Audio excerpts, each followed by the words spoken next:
Welcome to the Human Evolution Podcast, where we explore the evolution of human consciousness in the modern world. I'm your host, Breanna Rae Blaney.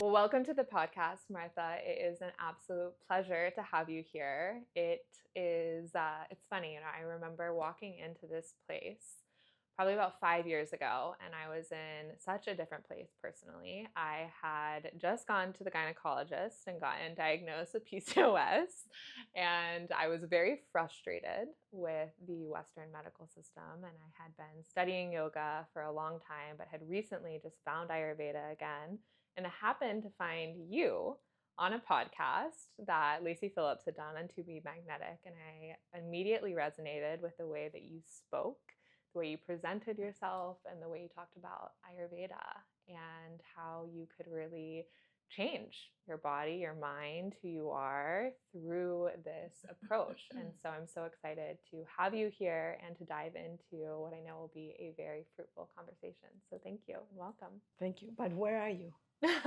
Surya. Yes. So welcome to me in Surya. Oh, thank you, Martha. Thank you. I'm really glad that you came to Surya, and I'm really grateful for nature and God to really bring all the people that I have helped, because I've been doing this for 35 years and I have such an incredible changes that I have created on people. And even if they come now for a little treatment, it was so amazing, because it's been always I do Panchakarma, and the 3.5 hours, 4.5 hours, so I'm working with people. And since I'm improper, I decided to open this more to people, because I really, from my heart, I want people to know what Ayurveda is and what it can do for people. So I've been doing some of the little treatments, not the very long ones, which are very effective, but it was really amazing to see what 60 minutes of an incredible, what is an abhyanga, forehand massage, what it can do to someone's body and someone's nervous system. It's like this person 2 days ago was elated. She was from Australia, and she was like, oh my God, I wish this was more available for other people. So one of my purposes when I studied Ayurveda and started working for the first time 35 years ago, it was to open a place where there was public, where you don't even need to find me, because I worked so many years in my house, that you can just come and you can see it, or we can do advertising, we can do all this, and really tell people how incredible can Ayurveda change their lives, because it's really amazing. And it has, and it's changed mine, and I know so many others. So Martha, I want to start with your journey, because I think your journey in and of itself is quite a fascinating one. So tell us a little bit about how you first learned about Ayurveda and when you really had your first moment of maybe recognizing what your own purpose or Dharma was in life. Well, when I was little, my grandmother really loved to, we had different farms, and then they had flowers and fruits and herbs and all these things. But my grandmother really, every time we got sick, my parents got separated, so I lived with my grandmother. So every time we got sick, she would go, oh, let's make this milk with brandy and with honey, and we'll put us an incredible amount of blankets, and then put us to sweat. That is like basically in other ways Ayurveda, another way of creating the kapha, the aggravation, to with the pitta be able to bring the kapha down. And that's how I grew up. I will sometimes, one of my things is like, for example, Vata people tend to be constipated, so she will actually give me an enema when I was 8 years old. So I kind of grew up with this, but I was fascinated by numbers, and I started programming, and I was also like, oh, I really want to do this and learn this. So I went and did study computer science and worked for different companies and big companies, and I worked for Apple, for IBM, I did all that stuff. And then funny enough, here we're starting to talk about how Ayurveda is starting to influence your life. Yeah. When I was 27, 28, that's when a friend of mine came and told my family, I was talking to my mom about transcendental meditation. and if I was maybe interested to go into university in Iowa. So I was like, oh, let's just make sure. And at that point, my heart was broken. So it was the perfect time. So he says, maybe you want to go and study English or maybe do a master's. I'll help you get a job there, temporary. So while you are there, and I'm like, okay, let's do that. So I sold my apartment, I sold my car, I sold everything. And then I came to all the places, Iowa, who in February, which was when the door opened, I thought that I just walked into a freezer. I was like, whoa, because in Colombia we don't have snow. When I was trying to do what I wanted to do in computer science, I couldn't. My English was not good enough. Even thought that I went to a bilingual school when I was in Colombia. So then I went to have lunch, and then someone sitting next to me, and he had so much oil in the hair.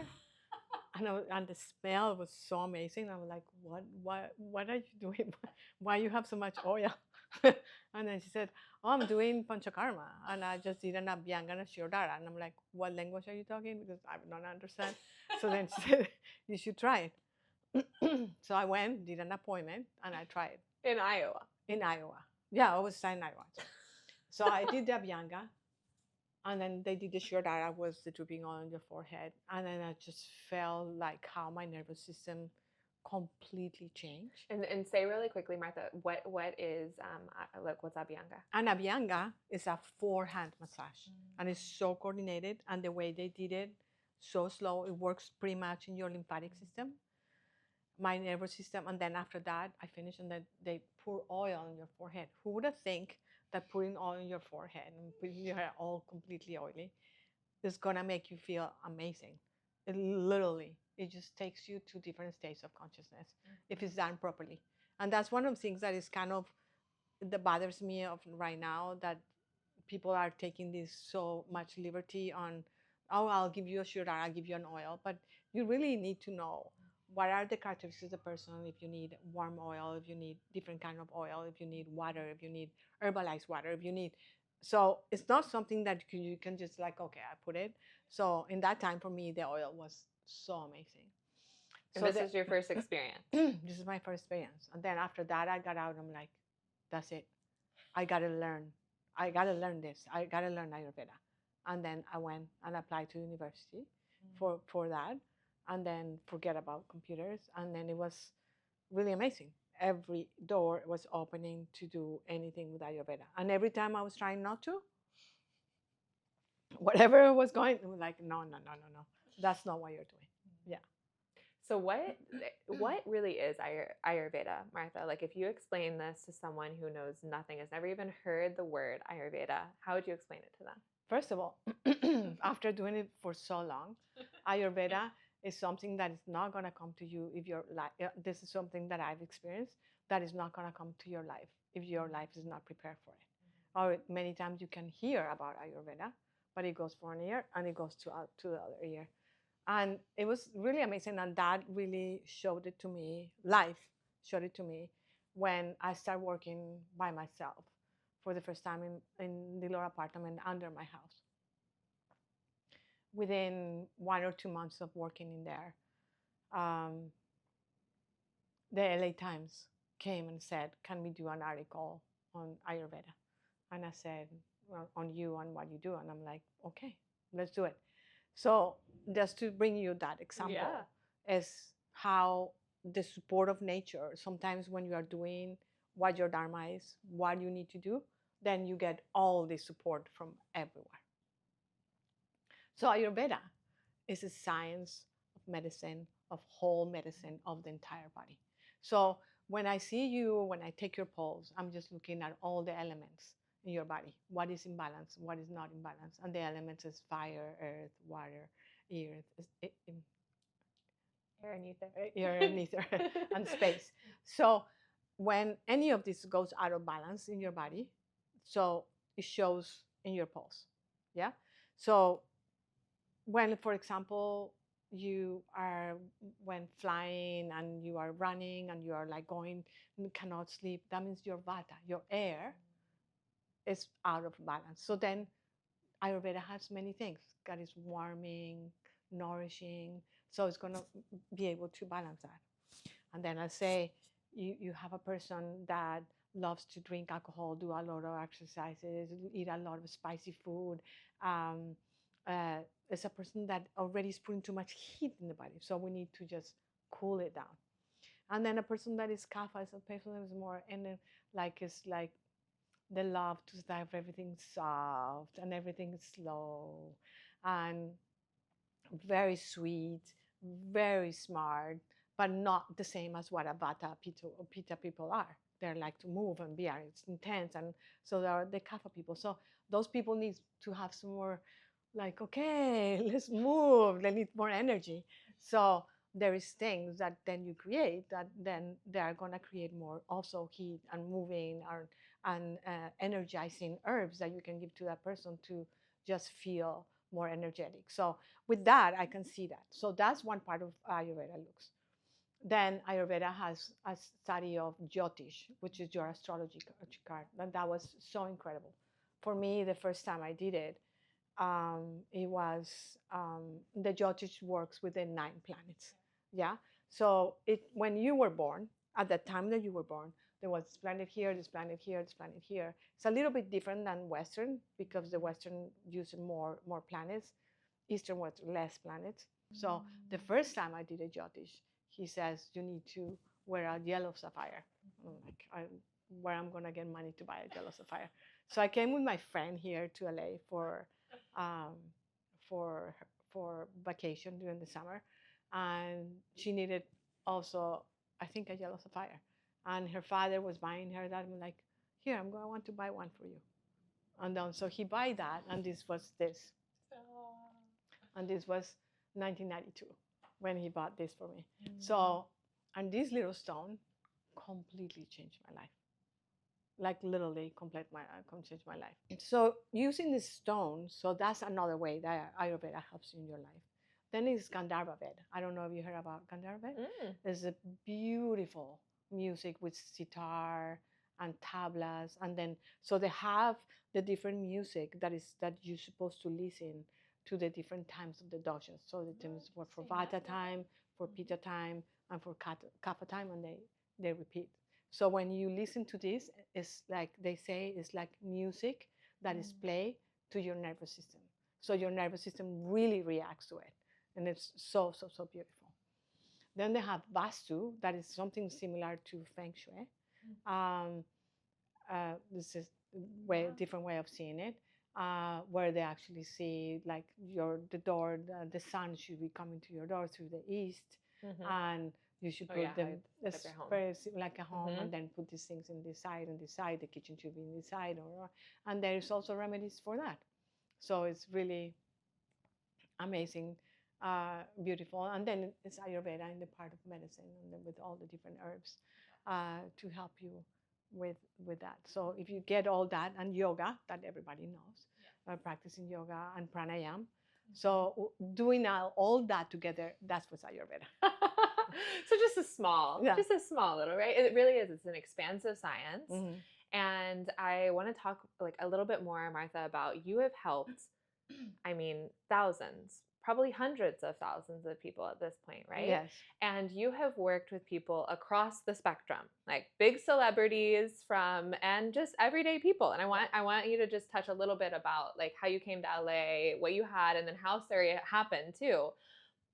So touch on that in terms of your story, but then also just like all of what you just shared can feel, I think, a little foreign to people. Like you probably, right? You're doing computer science, and then you show up and you had this treatment and it feels really foreign. So how, like, ground it for people in terms of how have you seen like people walk into your door who had no idea what this is and how it transforms them? Okay, let's say one of the celebrities that it was coming to my house, and they were trying to make it, and then she will say the name. The name was Corny K, and I'm like, Corny K, and then Corny K canceled, Corny K come back, and Corny K come, and then it was like finally Corny K came, and then she came. I did the consultation, did the whole thing, and then I go up. My husband asked me, what is corny? Who's corny? I'm like, corny. I don't know. Let me check. Some card. I think Kardashian, and then and then Kourtney Kardashian. Kourtney Kardashian came to see you, and I'm like, yes, Kourtney Kardashian came to see me.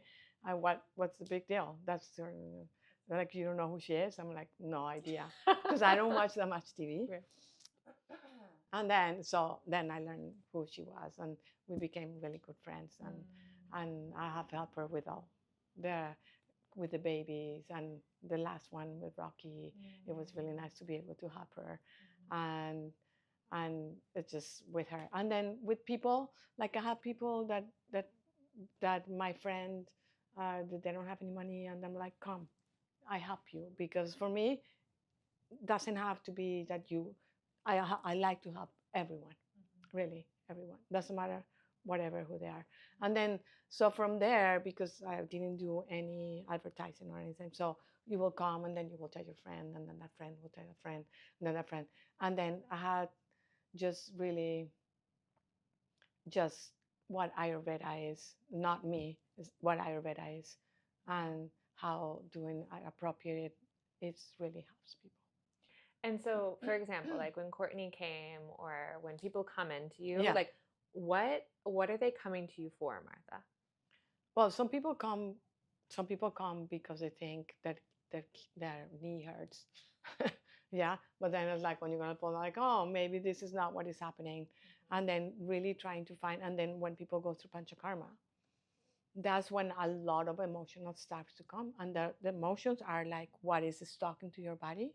And when you do the Panchakarma, and then all these emotions comes, and then you cry, and then you grieve, and then you go to whatever that you need to go through, and then everything just automatic. It's like magic. I've seen it so many times, like magic, and then that person gets better. I had um, also someone that is kind of celebrity, and then she came and she had lupus. It was so bad. Her legs were like this big. Of first the lupus have done the lungs, and then the brain. But then I didn't know her, and then some friend of her came to do PK, and also it was not in a very good condition. And then she come, and then it came when she came, like literally she almost could not walk of how much edema she has from the lupus that it was attacking the kidneys. Um, and then I said, like, okay, let's just do Panchakarma. We did Panchakarma 7 days after all the edema was gone. Then she asked me if she could finish something that she needed to finish. They were waiting for so long. So she finished that, and her life came. Then she couldn't, then they told her they have to put her in menopause. And then after she said, okay, now I'm fine. Just make this not happen anymore. I want my period to come because I want to have a baby. And they told her, no, you can't. And then she called me crying, like, no, let me just check your pulse. I'm like, no, I think we can do it. I feel your period is coming, but I'm working first in getting you better, because it's this is what Ayurveda is all about, bringing the body in balance. And then she started getting her period, and then she got a baby now. She's about 7 years old now. And we went through the whole thing, and it was just so beautiful. Actually, when she came to me, we were about to do Panchakarma, and then I took her pulse, and I'm like, I think you are pregnant. Oh, that's amazing. And she, just before that, she was saying, I don't know if I can do it. This is so hard. Maybe I'm not going to be able to have my freedom. Maybe I'm not going to be able to do this. Maybe I don't want to do this. And I'm like, no, it's just, I think already happened. And then, sure enough, she went to the doctor and found out that she was pregnant. And she was just so happy. And it completely changed her life. Yeah. So let's unpack that, a couple of things there, Martha. First, like the whole concept of Ayurveda is around root cause. Yes. Right? Like actually seeing your human body as all interconnected. And that's very different than often what we are told from a Western view. So can you talk a little bit about like how Ayurveda really focuses on treating the root cause, and how all of these energies work? Like, why does it work that someone's massaging your body and then it's releasing emotions and then somehow you're feeling better? And then also explain what Panchakarma is. Okay. So In other words, how putting a lot of oil is going to make you feel better. Yeah. How? Yes, how this magic happens. So what really happened during Panchakarma is that what we do, like I said to you, when it's the pulse, I'm going to see what is in balance. So remember at the beginning when I was saying you have too much air, too much cold, or you can have too much heat or not enough energy. So any of that is going to imbalance. So to give you an example, so if you get a cold, what happens? Yeah, you get congested, you get a lot of mucus, and you feel like really like not good. Let's just leave me be me. I want to be at home. I don't have energy to do anything. Yeah. So that means the kapha is out of balance in your body. So, yeah. So what I'm gonna need to do is move all that, open all the channels, and then how do I do that? Like I said before, so we have congestion. I'm gonna create heat. So then the heat is gonna be able to melt that mucus. So like in that time, I will say ginger tea, and people were like, "Oh, ginger tea." In that time, like, but now people know ginger and they drink too much ginger because it's like a medicine. Yeah. So if you have that imbalance, so then you drink ginger tea, then or you have something that is spicy, is gonna completely open the lungs, open everything, and then you're just gonna feel much better. And the same thing could be with the other doshas. So the same thing when we take your pulses, and then I say, oh, these are the things that are in balance. And then I put all the herbs and all the oils that are gonna penetrate your body. And that's what you do. Just before you do Panchakarma, we do something called home prep. So the home prep is to prepare you to detox. So Panchakarma is a way of detoxing. So there's 5 ways of different methods that Panchakarma does to be able to take the and it's different than a detox that you do when you do like, okay, I'm gonna have 1 week where I'm gonna drink soup, or I'm gonna do a juice cleanse. Yeah. Panchakarma works in a different way, or the home prep or the detox part of that, it works in a different way because it works on the fat tissue. So to make an example for people to understand, so they tell you not to eat tuna. You know why? Too much mercury, right? Yes, too much mercury. But why tuna is not okay, but branzino is okay? Because it eats too much. Like whatever it eats is too much mercury in it. No, I don't know. No, because it has more fat. Because it's more fat. Okay. So the tuna, it's storing the mercury. There, you got it. So when you do the home prep, yeah, you are taking ghee in different forms. It normally could be medicated, or depends on whatever the person has. Sometimes we do kashayam, sometimes we do tea, sometimes we do herbs, sometimes we do different things. So then you start taking that before. So what it's doing is like, let's say the 405 is completely blocked, yeah, because there's the an fat accident. is all backed up. So when you do prepare your body, so the fat is gonna come, move the toxins to your GI tract, and then you flush the body, whether it's with teas, with herbs, or with castor oil, and then completely. So it's like completely like the 405, and then when I just open it, then everything works. Yeah. Now your body is prepared to receive, and the channels are open, so we can actually work on it. So when we massage your body with these oils, we do circle in the joints, which is the accumulation of the fat, the joints, the accumulation of toxins, and then we go up and down because it's a whole system of doing it, and moving all this to your GI tract. So we're moving really toxins that are more in the lipid form, and that's why the miracle happens, because you are really moving toxins within very deep tissue, and the different 7 tissues that all the body has, which is the rakta, which is the rasa, which is the lymph, the rakta, which is the blood, then the medas, which is the fat, then the bone, the bone marrow, and the reproductive tissue.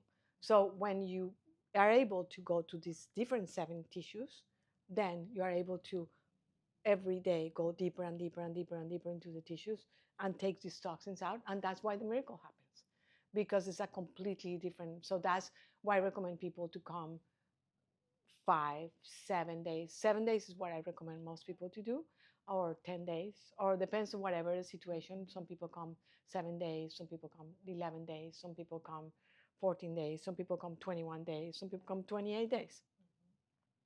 It all depends on how chronic and how have you been taking care of your body. The things that you have put in your body is gonna show later in a different ways in your health later. So that's the time that we do that. So the Panchakarma will help to move these toxins. I recommend to do this 4 times a year, every change of the season. It's too expensive to do this. So then at least most people come once or twice a year. And even with once or twice a year, it's really amazing. And then after you do Panchakarma, you really feel completely rejuvenated, completely, it's like you got a new body, a new mind. If you were having problems thinking, you go like, oh, now I can't remember this person's name. So now sometimes it happens that people go like, and then after Panchakarma, what happens is like, wow. Then it starts to feel more vitality because you have taken all these toxins out. It's incredible. And I felt that way when I did it, for certainly as well. So Martha, Ayurveda is such an old science, right? How did these ancient sages like know all of this about how our body functions? Well, people started to get sick, yeah. So they didn't know what to do, and then they will go to the sages. They knew the people that went to the mountains. They will always have messages and this solution for all these problems. One of the first signs of sickness came was fever, and they didn't know what to do. So they will go to the sages, and the sages will come, oh, just do this, apply this. We'll take this herb, give this herb to the people, and then that's the way it started. So the Tamil Siddhas, they were this group of people that wanted to really find longevity. So they start talking to the sages and trying to find how all this knowledge starts to help, and that's how Ayurveda started. And and then at the beginning, all the Ayurveda was only transmitted by word. There was nothing written. And then later, the Charaka Samhita is written. And then Atreya comes and starts just like saving. And then Ayurveda starts to be Ayurveda. And then there's, if you can find in the Charaka Samhitas, you can find places where they actually were doing surgeries within Ayurvedic way, which is an amazing way because they just don't just cut. They know that it's a marma point, and they will avoid that, and they will do it if they cannot be healed the natural ways. But they're always being done through a natural way. So that's how kind of Ayurveda started. And and obviously they have to be connected with some higher consciousness to, like, again, to talk about the shirodhara and thinking that doing that is going to take you to different states of consciousness and actually help you move this emotional part out of your body. It's huge. So Martha, you work with a lot of women, and that's why I came to see you initially, was that I had this like massive hormone imbalance, and the only thing that I was told that I could do to heal it was take birth control. And I knew that that is not what I wanted to do again, because I had already had so many challenges around that. So talk to us a little bit about Ayurveda's view of like, how do you help women balance their body? And when people come to you with PCOS or all of this imbalance and they're told that this is the only way, can only do it through those methods. And I came to you, and within 3 months of doing what you prescribed, which were a little atraditional things, but they weren't something that I couldn't do. It was just restructuring my day, right? Getting up in the morning, making sure I was reducing my stress load. I will say this: the slapping your feet. I remember you told me to soak my feet in warm water with ginger and slap my feet, and everyone thought I was crazy. Right? And I was doing abhyanga every day, but I did it for 3 months. And I transformed. Yeah. Yeah, it's really amazing how these little things and doing abhyanga and putting oil all over your body, it does really changes all your tissues because you are putting this. Now, Ayurveda has been doing putting oils in your body for thousands of years, and now Western medicine, oh, we got the patch and we put a little bit of something and we put it in there, and how it makes a difference. Yeah. So Ayurveda has discovered this, and Chinese medicine have discovered this for thousands of years. So uh, yeah, most of my clients, I will say 92% is women. And because women are more aware of what is happening to their bodies, and they have that intuition, and they have that knowledge that they need to take care of their body, and they listen to their body. That's quite a little bit of different. I'm not saying that some men do, but I feel like most of the women that come here, and if the husband is coming, is because they have to okay on. And sometimes men come because they really are being aware that actually it's good to take care of yourself. So um, taking, like with you, again, is trying to find the imbalance, prescribing, not prescribing, recommending the right diet, the life with less stress. The stress is just very, very important. They're going to bed on time. And those are things that we take for granted. The same way that the sun comes in the morning, the same time the sun goes down, our body works with that. So if we are in contact with nature and working with nature the right way, our body is going to be work in that way. So what I think what happened specifically with you, you were uh, like work, stress, and prescribing all these hormones, coffee, and prescribing all these that and it's so sad that I see young women, 18, 19, 20. They try to do it with my daughter also, um, where they were not. You need to start having some hormones, or you just having now the patch, or putting IUD, and or putting an IUD that is going to take your period. It's like if I say to you, okay, now I'm going to do something you cannot pee. So what? That's just a body function that it should happen for all women. I don't think this is being thought. This is what I think, not being thought. If someone will tell me right now that is going to put an IUD, that is going to take my period away, I go, are you not something that's not working well? So I think looking on having the body working as natural it can be. And yeah, I'm not saying some women will have PCOS, they will have incredible cramps and incredible. Change your diet. Don't have coffee. Don't have chocolate. Don't have wheat. That's one of the things that. And then also, one thing, stupid thing that women do is like walk without shoes with the cold and getting the coldness in the feet, and then the coldness in the hands, and I prescribe you something like it was crazy, but it sounds crazy, but I was just But saying it to you, works. like you have too much coldness in here. So and that was creating all these problems, and creates a lot of problems, and creates a lot of problems for women to have babies too, because if the oven is not warm, you're not going to be able to get pregnant if it's too cold. So I prescribe you, I said to you, please get a bucket and then put hot water with ginger. And I think, did I give you pepper also? I think at I the think it was beginning? just ginger. I think it was just ginger root, water, and I soak your feet and then Yeah. move your lymphatic system Yeah. by stopping your feet. So I'll tell you that some other people that is even worse. I tell them to put pepper, actually pepper. So then you put the pepper and the ginger, and then I told you to put your feet in there. And then when the feet are too cold, and then even when you have even when you have a period, you have incredible cramps, and then you do that, it's like magic, literally like magic. How does it happen? It helps.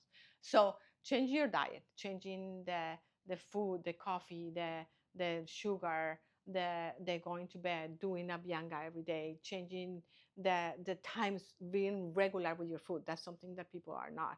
So having breakfast, lunch, or dinner, or if like now what people do is not having food for 18 hours. But if you're gonna do that and then you keep it the same, it's like break the breakfast and then so the fast you break. That's why breakfast, you break the fast, and then but be regular with what you do.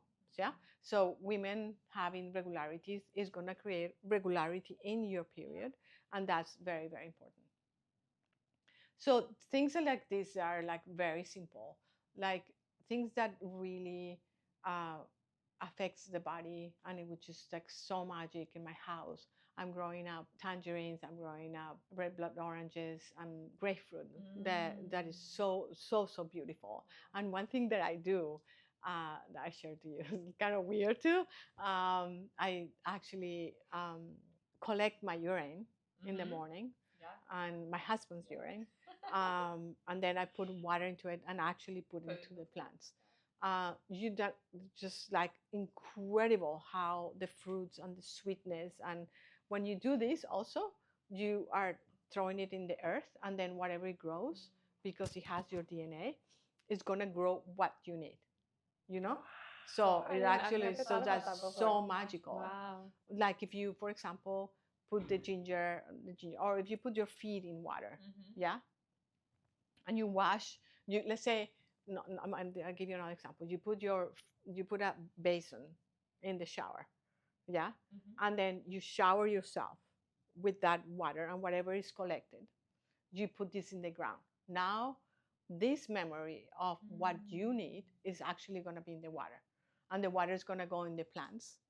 The plants are going to have the remedy that you need, and you will be not surprised, like we were talking about the fires and how beautiful is the mountains up there, and how many other flowers and fruits and flowers and herbs that I haven't seen every time that I went hiking. Wow. It just come right now, because that's what we need right now. How nature is so intelligent. And it's so intelligent that, look, every day the sun comes and the sun goes, and then we're supposed to live with that, because our body goes with that. So the sun comes and this magic goes, called prana, and it goes into the plants, and it goes into the beautiful grapefruits that I'm telling you. Like grapefruits are really good for hormones. Yeah, the white ones are more for men, and the red ones are more for women. But you have to be careful with that, because they do really affect the thyroid. So if you're taking thyroid medicine, do not take grapefruit. So because it will actually make the thyroid medicine stronger. That they have that quality. That they're so incredible. So so the grapefruit at that point, it is gonna have that I would say science, that magic that comes with nature, that prana that goes into that plant, and then it comes, and then you eat it, and then you eat it, and then you can get healed of things. And so eating the food that is rightly um, grown, without, that's something that we have to be so careful today with all the pesticides, that really our body does not know what to do with it, and then it creates a lot of problems. And that's why it's so important to do the panchakarma and the cleanse, because then when you do the panchakarma cleanse, I don't know if you remember, but you eat very, very simple. You eat rice, you eat dal, you eat vegetables, you eat soups, you eat porridge in the morning, very simple food. So you're not starving yourself, you're eating that. So the body is able to not be like, oh, like suffering. The body is open all the channels, and then be able to get everything out and receiving this beautiful food the body is going to receive. And that's what I love about Ayurveda, is because it really does, to me, have this feminine quality of nourishment, right? So you're like not starving your body. Even when you're detoxing, you're still nourishing your body. And it really is about calming your nervous system, giving you what you need, and creating the conditions for your body to connect with that natural intelligence. So that natural intelligence, when we're talking about women and PCOS and not being able to get pregnant, you don't understand how many people I get here. I get people from Australia, from London, from so many places, and women there have been older and trying IVF and trying uh, just they have tried I can tell you they have tried so many things, and they are to like to the point that like I really don't know what to do. And then they have heard about Ayurveda and they have heard about me and they come, and then we do the Panchakarma, and then we change their lives and we change their food, and it takes some time to be able to change and make the body go like, okay, and now I left all these things and now we're doing all these natural things, and it's so incredible to see these women that they were trying to conceive and they conceive in a natural way. No, you don't understand what I feel every time someone calls me, or even an older woman that wanted to have babies and they haven't been able to, and I feel in the pulse. I just finished a Panchakarma with someone that has been trying everything, and she's been in birth control for so long, and I really want to encourage women to really think about there's other ways of having sex without having to put chemicals and things that you're telling your body no, no, no, no, no, and then suddenly you get married and then you want to have a kid and then you can't. And it's just it's so sad to see these women, because if I see my daughter, for example, no, she's doesn't have babies, but mm, but I can compare it with me. I was like never took birth control. I tried one time and I was like, oh, what is this? I don't like this way. I don't know why the way I want to feel. And the only thing I've done different is this. And immediately I never did that. And and having my daughter, it was like, I want a baby came. I want my second baby, a baby came. It was like that. It was like I just have to go, okay, I want a baby, and then try 2, 3 times, and the baby came. And this is the way it was with my grandmother, my mom, my aunts, and the other older generations, because they didn't have any of this. They had the condoms. They have, and actually in other times they used to do in India, they use neem oil. Mm-hmm. So the neem oil is an incredible spermicide. So they can start using that to be able to not get pregnant. But I'm not saying please be safe. There's many other methods now with science that you can take your thermometer, and that's the way I did it. I track my period, but normally you do this to be pregnant. I actually do it to not be pregnant. I did it to be pregnant. No, I didn't even to be pregnant. I learned about the thermometer later, and then to not be pregnant, because I didn't, after I have kids, I didn't want to get pregnant. I did it through the thermometer, and then I was just like checking my temperature. Yes, no, no, and now they have actually computers that you do it in the morning. I'm like, okay, you cannot, the green light, the red light, and then that's it. So being able to do that is so much better. And having, so when you get married and you want to have the baby that you want to have, it's just naturally huge, huge. So Martha, in today's society with longevity, we have a lot of like new information coming out around like biomarkers and testing, and this focus kind of intensely on how do we like measure and track our health, which I think in some ways is amazing because it gives us more insight around what's happening in our bodies. But it also can feel like really overwhelming and stressful, and it can also feel, I think, expensive, and it can also it kind of puts that more of that intensity. I think, again, as a woman, it's like, oh, I'm not doing this right, or I need to do XYZ thing, or I need to just pressure, more pressure, more pressure. How do you think, and how does Ayurveda think about longevity? well, Ayurveda is longevity, because that's what we do. When you do Panchakarma, you are doing rejuvenation, and you are rejuvenating yourselves. That's what when you do Panchakarma, and that's why you don't get sick. That's why when you do Panchakarma all the time, your immune system gets really stronger, and then that really is. I hardly ever get sick.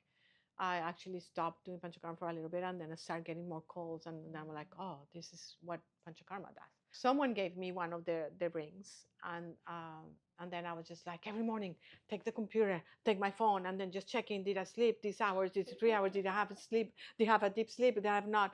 And I was like, and then I was just like, oh, and then just having that ring and then seeing the light and all stuff, and I'm like, what I'm doing? Do I want to be connected to the internet that I know this is not good for my nervous system? I don't want to do that. And I also, do I want to know, put the stress, because now I know that I'm not going to RAM for a certain amount of hours, so I'm not sleeping enough. So what do I need to take? And I think this is like a natural thing that happens to your body. I'm going to ask you a question. If you go to sleep, you don't have a ring or anything. If you go to sleep and then you wake up in the morning rested, do you think you need a ring to know that you slept good or not? No. I can tell if I woke up and I feel rested and rejuvenated. I'm like, great. And I also know when I didn't sleep well. Yes. So when you don't sleep well, what do you do? Well, I try and make sure I hit my bedtime, because Yeah. normally if I didn't sleep well, I didn't go to bed early enough, Yeah. or I went to bed and I was stressed. Yes. And so I didn't do some routine at night to like clear my energy so I could sleep well. Yeah, exactly. So this is as simple as that. I don't need a ring to know about this. I have this friend of mine that she's more of a Vata kind of person, very nervous, very like, and she just like the ring. And in the morning, I'm like wakes up and she goes like, oh, I haven't not slept. I'm like only 3 hours, and please give me some herbs. I will give her some herbs. I'm like, oh my God, this is magic. I'm like, this is like, I'm like, I got this many hours. I'm like, can you please stop that? This is making you more, this is making you more panic about your health and what is happening to you. So I believe, this is my belief, that I hardly ever go to the doctor. Yeah, I'm 63 years old. I'll be 64 this year. And basically, the only thing I have is the ACL and giving birth that I've been in the hospital for, nothing else. And then I believe that the body goes sometimes for certain things that the body needs to go. Like, I'm going to make you an example of this client that I just actually saw. And she had like 3 little cysts in her breast. And then so she knew about it, and then she said, okay, we're going to do these herbs, and we're going to do these lepas, and we're going to do this castor oil. And then she was religious like you, like did it. 3 months later, they were gone. Yeah. Yeah, they could have been cancer. They could have not been cancer. But the putting of the stress of the body, and yeah, all that disappeared, and she's completely fine, and there is nothing there. And I'm not saying that not doing mammograms and not doing sonograms and not doing, yes, you need to just check it, and especially what is now. But if you take care of yourself and you massage yourself every day when you do the abhyanga, and you massage your breast, and you massage your lymph, and then you massage your lymphatic system, none of this will happen. So when things in a natural way, there's being taken care of, like it was my grandmother, my mom, she's 86, and you see her, she's incredible, like she just drives, does everything by herself. My grandmother also, she's very, very late in her years, she was able to do everything and take care of my little, until one day she just passed because her heart was just gone. So if I tell you, for example, my mother-in-law right now, she's suffering so much. She went and had a pacemaker because her heart wasn't working well, and then now she's sending her life to 91.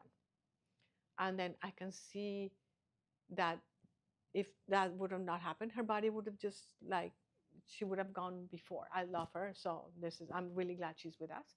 But how much she's suffering right now, because we're making the body go more than actually should have been happening.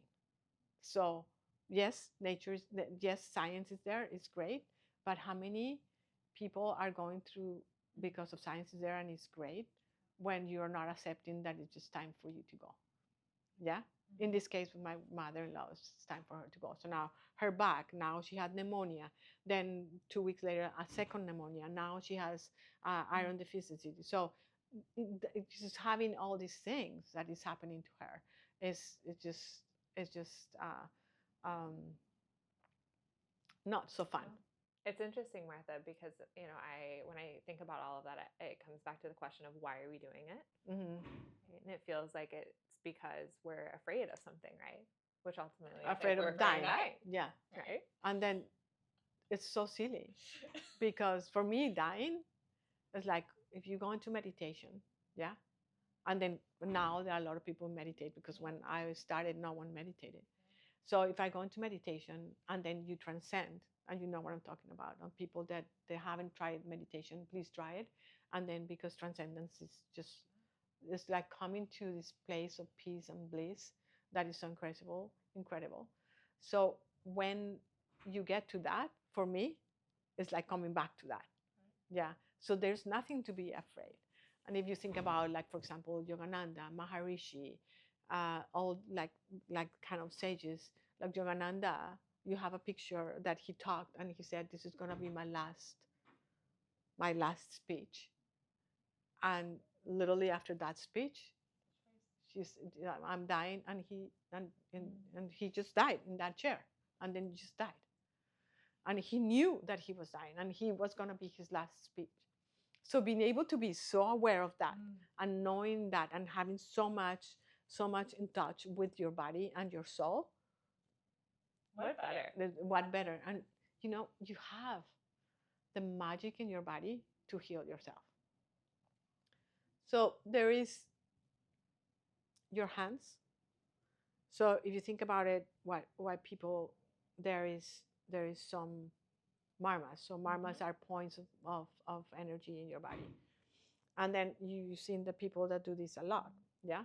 So here is a marma called Talahidraya and Talahidraya. And this is a marma, big marma called Hidraya, which is the heart. So when you actually when I say hi to you, I'm putting my heart with your heart.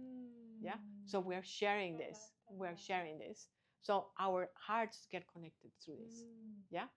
So when you actually work on this marma, and then you work a little marma, like I do it when I go and work, and I just bring the divine light through my hands, and then bring it to my heart, which is again Hidraya, Talahidraya, Hidraya, and then you bring it to your heart, and then you bring it out. This is actually something that comes, Yogananda talks about, and many other sages talk about that, and then you actually bring it out through your hands, through the divine. So now asking for divine health, divine healing.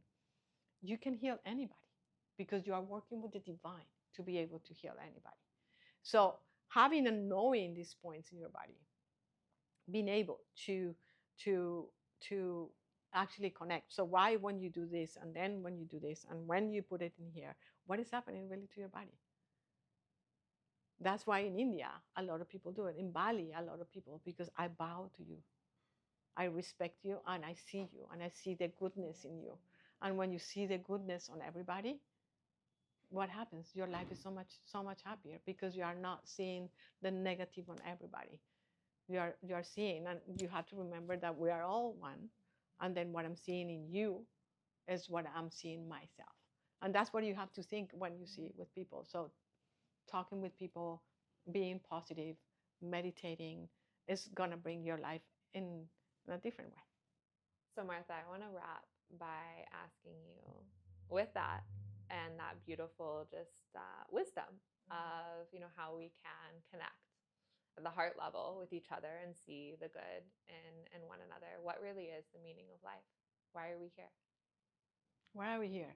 That's what I think everybody has to think and ask themselves. Really, am I doing what I came here to do? Like I was doing computers and I was struggling sometimes and happy and working, and then, but when Ayurveda came to my life, and then every time I touch someone or I work on someone or someone comes with me, and this is my Dharma. And I can be working like yesterday. Basically for the last 2 weeks, I've been working 7, 8 o'clock at night. And then I'm not tired. I'm not, because I'm doing what I love. So I will ask everyone to like really look, what is your Dharma? What is that you really like to do? Like waking up every morning and then going and, I don't know, working in accounting, because it's gonna give me some money. But this saying of, I'm making a stupid example, maybe going and gardening is what it really makes me happy, then don't forget about that, because that's what is your dharma and that's what you should do. So looking into what like it could be creative, it could be drawing, it could be singing.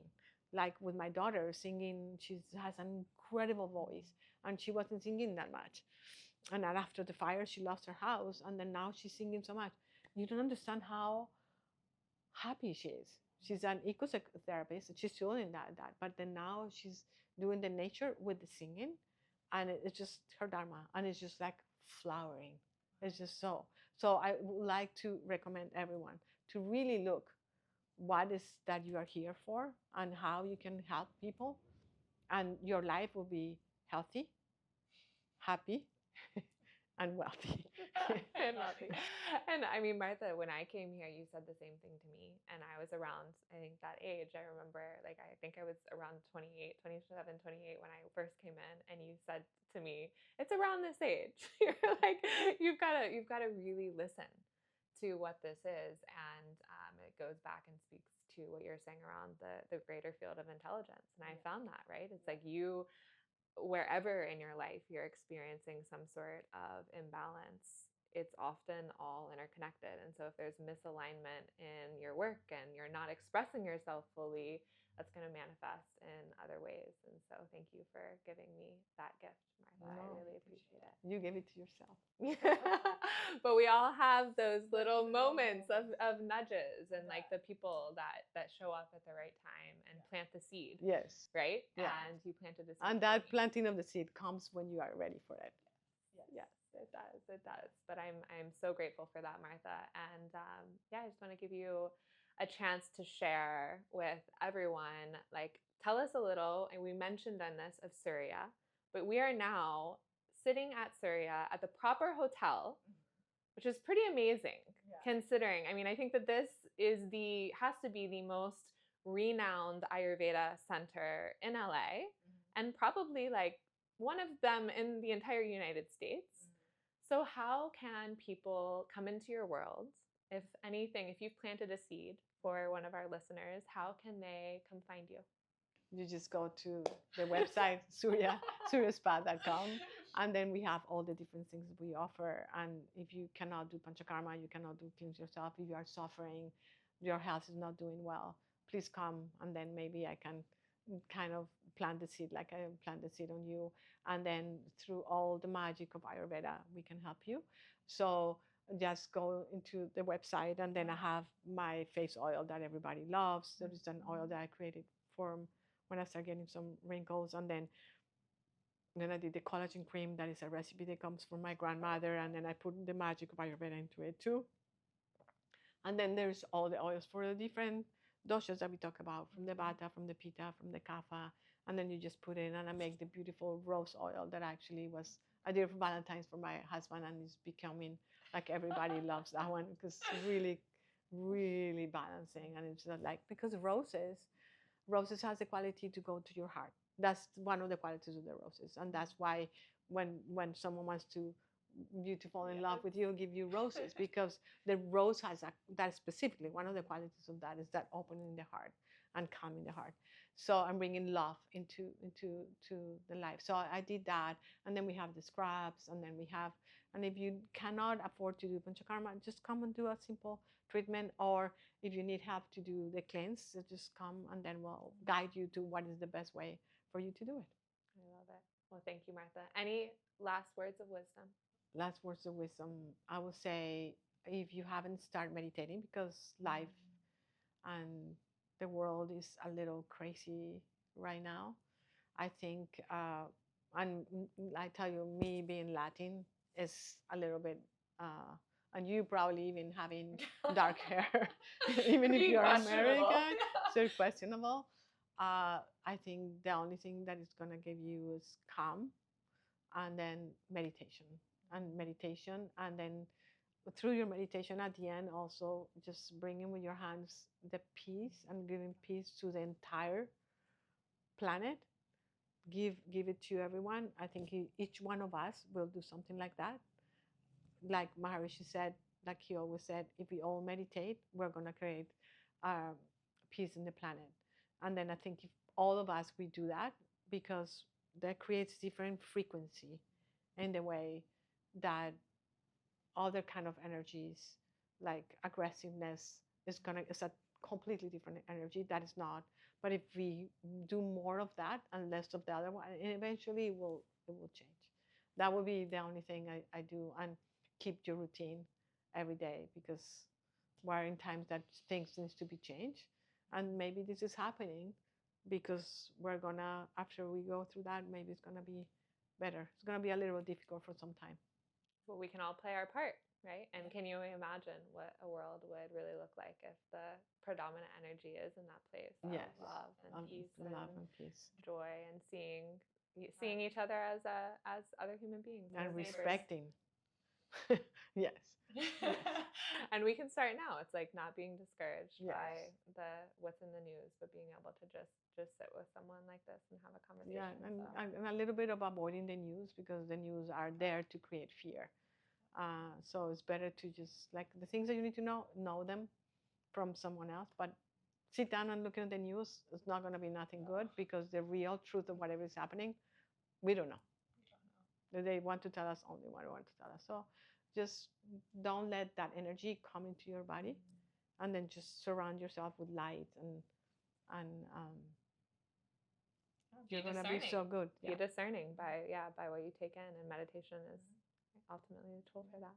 Well, thank you so much, Martha, for being here with me. It's such a pleasure, and I know I received so much from this.